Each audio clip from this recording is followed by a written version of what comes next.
അയാളിപ്പോ മുന്നോട്ട് വന്നിട്ട് ഞാൻ തെറ്റ് ചെയ്തിട്ടില്ല എന്ന് പറയുന്നില്ല, അതിനുള്ള ധൈര്യം കാണിക്കുന്നില്ല. അപ്പോൾ തന്നെ തെറ്റ് ചെയ്തിട്ടില്ലെങ്കിൽ ഇല്ല എന്ന് പറയാനായിട്ട് പേടിക്കേണ്ട ആവശ്യമില്ല. ഇങ്ങനെ ഒരാള് രാഷ്ട്രീയത്തിൽ തുടരുന്നത് ഒരു നല്ലതല്ല.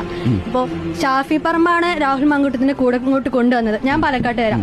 അപ്പോൾ അവിടെ ഞങ്ങൾക്ക് ആദ്യം ഷാഫി പറമ്പായിരുന്നു. രാഹുൽ മാങ്കൂട്ടത്തിന് കൊണ്ടുവന്നിട്ട് ഭയങ്കര ഹൈപ്പാക്കിയിരുന്നു.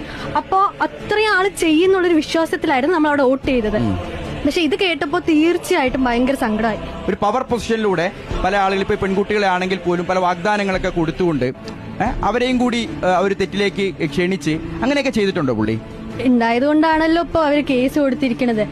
ഇപ്പൊ അയാൾ തെറ്റ് ചെയ്തിട്ടില്ലെങ്കിൽ ആൾക്ക് ധൈര്യമായി പറയാം.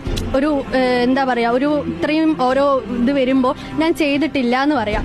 ആ ഷാഫി പറമ്പാണെങ്കിലും ആള് മാങ്കൂട്ടത്തിനെ സപ്പോർട്ട് ചെയ്ത, അപ്പൊ ആൾക്ക് വേണമെങ്കിലും തിരിച്ച് പറയാം. ഇത്രയും നേതാക്കൾ ഒരാൾക്കെതിരെ ആകുമ്പോൾ എന്തായാലും അതിനൊരു ഇത് ഉണ്ടാവുമല്ലോ.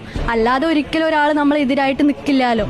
ഇത് ഒരു മറുപടിയും പറയാതെ ഇങ്ങനെ മാറി നിൽക്കുമ്പോൾ അതിൽ നമ്മൾ എന്താ വിചാരിക്കുക, തെറ്റ് ചെയ്തിട്ടുണ്ടാവുമെന്ന്. പരാതി പറയാൻ പെൺകുട്ടികൾ മടിക്കുന്നത് എന്തുകൊണ്ടാണ്? അവരെ ഈ അറ്റാക്ക് ചെയ്ത് ഒരു കൂട്ടം ആളുകൾ സൈബർ അറ്റാക്ക് ചെയ്യുന്നതുകൊണ്ടാണോ?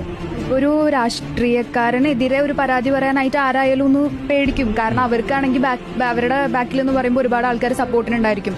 പക്ഷെ ഒരു പെൺകുട്ടി എന്ന് പറയുമ്പോൾ അവരുടെ നേരെ അവർക്ക് തിരിഞ്ഞ് സംസാരിക്കാൻ വേണ്ടിയിട്ട് ഒരുപാട് പേരുണ്ടാവുമ്പോൾ ആർക്കായാലും മുന്നോട്ട് വരാനായിട്ടുള്ള മടിയുണ്ടാ. നമ്മുടെ ഫാമിലി പോലും ചിലപ്പോൾ പറയും, നീ ഇപ്പൊ അത് പുറത്തേക്ക് പറയണ്ട, കാര്യം നിനക്കാണ് അതിനെ എങ്ങനെയാണ് നമുക്ക് തന്നെ ആവുന്നത്.